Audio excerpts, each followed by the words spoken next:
My name is Catalina, and I never thought a charity gala would turn into the most satisfying takedown of my life.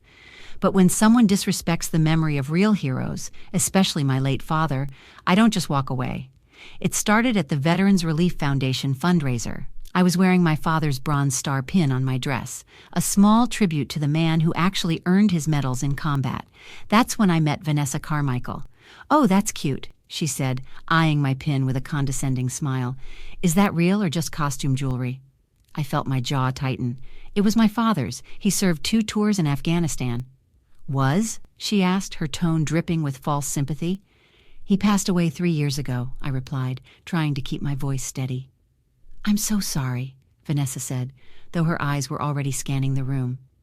"You know, my fiancé Marcus is a decorated war hero too. Purple Heart, Bronze Star, Silver Star, the whole package. He was a Special Forces captain, saved his entire unit during an ambush in Kandahar." Something felt off, the way she listed medals like items on a shopping list, the vague details. I'd grown up around real veterans, and they rarely bragged like this. "That's impressive," I said carefully. "Which unit was he with?" "Oh, I don't remember all the military jargon," Vanessa laughed, waving her hand dismissively. "But he's the real deal. In fact, he's speaking at the podium in 20 minutes. You'll see.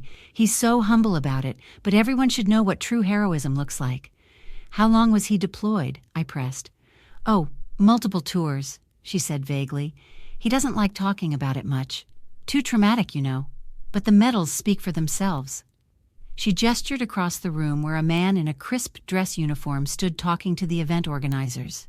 Marcus Hendricks looked the part. Tall, confident, chest full of ribbons and medals. My best friend Jordan appeared at my elbow. "You okay, Kat? You look like you want to punch someone." "That woman just basically called my dad's sacrifice cute," I muttered, "and her fiancé is supposedly some super soldier with every medal in existence." Jordan, a paralegal with a sharp eye for BS, studied Marcus. "You thinking what I'm thinking?" "That something smells fishy?" I asked. "Like a week-old tuna sandwich," Jordan confirmed. "Want me to do some digging?" "Actually, I have a better idea," I said, pulling out my phone. "My Uncle David would know. He was in Special Forces for 20 years. I stepped into the hallway and called my uncle.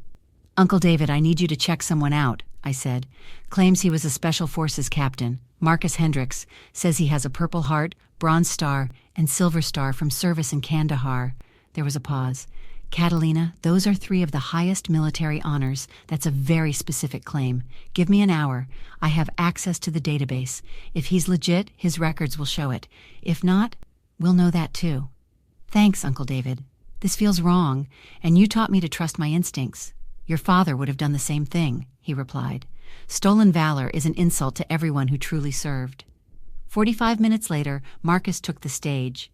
He told a gripping story about his unit being ambushed, how he single-handedly held off enemy fighters while calling in air support, how he was wounded but refused to leave his men. The audience was captivated. Vanessa beamed with pride from the front row, occasionally wiping away tears. My phone buzzed. Uncle David's text was short. "Call me, now." I stepped outside again. "Catalina, this is serious," Uncle David said, his voice hard. "Marcus Hendricks did serve, but he was dishonorably discharged after 8 months for theft and assault. He was never deployed overseas, never saw combat, and sure as hell never earned any of those medals. He's committing stolen valor, a federal crime." My blood ran cold. "He's speaking at a veterans charity event right now, Uncle David, accepting their gratitude and probably their money." "That son of a—" Uncle David caught himself. "Listen, I'm calling my friend Rebecca Chen. She's a military attorney who prosecutes these cases. Don't confront him yet. We need to document everything. Get recordings, witnesses, everything." "I will," I promised. "This guy is not getting away with this." The next morning, I met Rebecca Chen at her office. She was a sharp woman in her 50s with silver-streaked hair and eyes that missed nothing. "Your uncle filled me in," Rebecca said, spreading files across her desk. "This Marcus Hendricks has been running this scam for at least 3 years. He's collected speaking fees, donations, veteran discounts, even applied for VA benefits he's not entitled to." "How has nobody caught him?" I asked, incredulous. "Because most people don't question a man in uniform," Rebecca explained, "and the ones who do often don't know how to report it properly. But you do, thanks to your family's service. Here's what we need. Documented evidence of his claims, witnesses, and ideally, getting him to repeat his lies on record. Jordan, who'd come with me, leaned forward. Vanessa is hosting an engagement party next weekend. It's supposed to be military-themed, honoring Marcus's service. She invited half the city's elite, including some actual high-ranking military officers. Rebecca's eyes lit up. That's perfect. Catalina, did you get an invitation? I did, actually, I said. Vanessa gave me one at the gala. Said she wanted to honor all military families. Pretty ironic now. Then you're going, Rebecca said firmly. Wear your father's pin again. We need you to get Marcus talking about his supposed service. I'll have an investigator there recording everything. What about the stolen valor charges? I asked. What's he actually facing? Once we have clear evidence, I'll file with the FBI, Rebecca explained. Stolen Valor Act violations carry serious penalties, especially when fraud for financial gain is involved. We're talking potential prison time and hefty fines. 3 to 5 years isn't uncommon when money is involved. Uncle David arrived then, carrying a thick folder. I pulled Marcus's actual service record. Court-martialed for stealing from fellow soldiers and assaulting a superior officer. Spent 30 days in the brig before his discharge. The man's a disgrace. And now he's pretending to be a hero, I said, anger building in my chest. He's taking honor that belongs to people like my dad, people who actually fought and died. We're going to make this right, Catalina, Rebecca assured me, placing her hand on mine. But we have to be smart. At the party, get him talking. Ask about specific battles, units, dates. Real soldiers remember details. Phonies tell vague stories and contradict themselves. What should I ask specifically? I wanted to be prepared. Ask about his unit designation, his commanding officer's name, the FOB he was stationed at, Uncle David suggested. Ask about the ambush. Dates, locations, casualties. A real soldier would remember every detail of the day he supposedly earned a silver star. Jordan pulled out her laptop. I've been researching Vanessa, too. She's using Marcus's hero status to build her own social media brand. She's got sponsorships, a book deal in the works about loving a warrior, and she's even applied for a reality TV show called Military Wives. So she has financial motivation to keep the lie going, Rebecca noted, taking notes. That makes her complicit. She knows or should know the truth. She absolutely knows, I said, remembering her vague answers about his service. Real military spouses can tell you chapter and verse about their partner's deployments. My mom could recite my dad's entire service history. Uncle David nodded. My wife knew my unit number, deployment dates, even the names of my team members. It's impossible not to when you live that life. When I was deployed, she tracked every detail because it connected us. Then they're both going down, Rebecca said with satisfaction. 2 frauds for the price of 1. What happens to Vanessa? Jordan asked. If we can prove she knowingly participated in the fraud, and I believe we can, she faces charges too, Rebecca explained. Conspiracy to commit fraud, false statements, potentially identity theft if she helped create fake documents. I smiled grimly. Good. She stood there bragging about her fake hero while wearing designer clothes probably paid for with stolen valor money. She deserves what's coming. The engagement party was everything Vanessa had promised. Over-the-top military pageantry from someone who'd never served. American flags everywhere, a cake shaped like dog tags, and Marcus holding court in yet another uniform covered in unearned medals. I wore a simple black dress with my father's Bronze Star pin prominently displayed. Rebecca's investigator, posing as a waiter, had cameras hidden throughout the venue. Vanessa spotted me immediately. Catalina, so glad you came. Marcus, honey, come meet someone. Marcus approached, and I watched his eyes land on my pin. For just a second, something flickered across his face. Recognition, maybe fear. That's a beautiful pin, he said, his voice slightly strained. Thank you, I replied. It was my father's. Staff Sergeant Thomas Rivera, 2nd Battalion, 75th Ranger Regiment.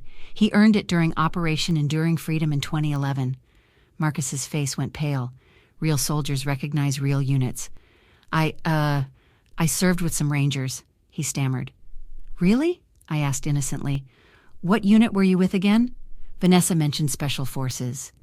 5th Special Forces Group, he said quickly, out of Fort Campbell. Interesting, I said. Uncle David was 5th Group. He retired as a Master Sergeant. David Rivera, maybe you knew him? Marcus's hand holding his drink was shaking now. Big organization, lots of people. Uncle David materialized beside me. Marcus Hendricks, Funny, I don't remember you, and I knew every officer in 5th Group during my time there. Different time period probably, Marcus said, backing up slightly. You said you deployed to Kandahar in 2012, right? Uncle David pressed. I was there then, 5th Group, Alpha Company. Which team were you on? Vanessa intervened, sensing trouble. Honey, we should circulate. Actually, I interrupted, I'd love to hear more about Marcus's ambush story. Which FOB were you stationed at? FOB Wilson, Marcus said, sweat beading on his forehead. Uncle David shook his head. No such FOB in Kandahar. Try again.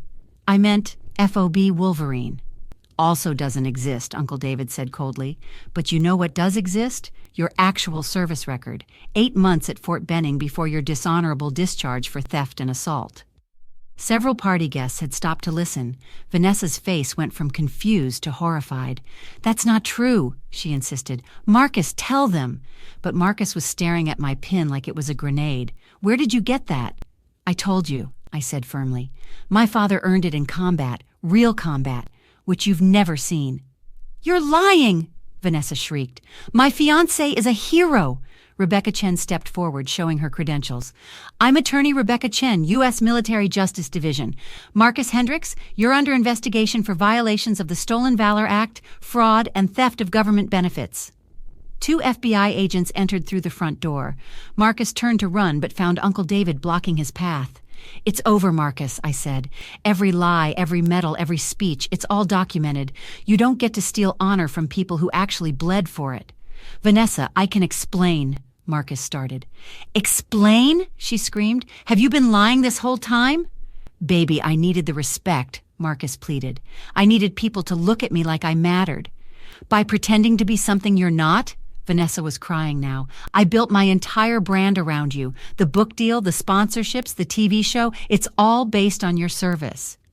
Which was all fraud, Rebecca interjected. Miss Carmichael, you've profited from these lies. We'll need to speak with you as well. I didn't know, Vanessa insisted, but her eyes told a different story. One of the FBI agents approached Marcus. Sir, we have a warrant for your arrest. You have the right to remain silent. As they handcuffed him, Marcus looked at me with hatred. You ruined my life. No, I said calmly. You ruined your own life when you decided to steal from men and women who actually served.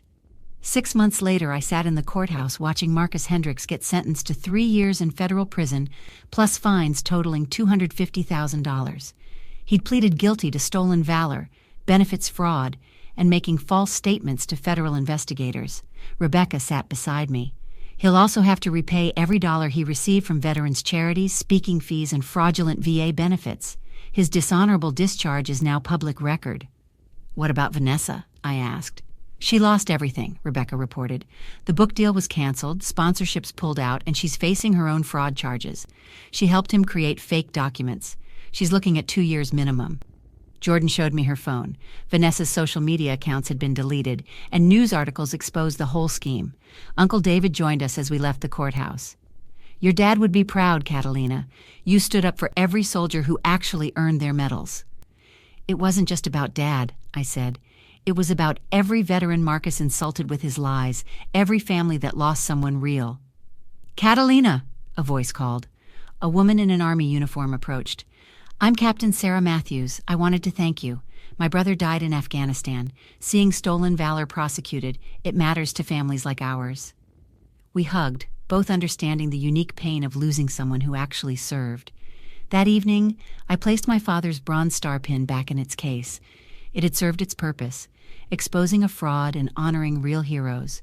Marcus Hendricks thought he could steal valor without consequences. He thought a uniform and some medals made him a hero. But real heroism isn't about costume jewelry or borrowed glory. It's about sacrifice, honor, and truth. Vanessa thought bragging about a fake hero would build her brand. Instead, it destroyed her reputation and future. She learned that foundations built on lies always crumble. As for me, I learned that standing up for truth is its own reward. My father taught me that heroes don't need to brag. Their actions speak for themselves, and sometimes being a hero means exposing those who fake it. The judge's final words to Marcus echoed in my mind. You dishonored every person who wore the uniform with integrity. Your punishment is justice for them. Justice, not revenge. That's what my father would have wanted. Have you ever encountered someone claiming military service or honors they didn't earn?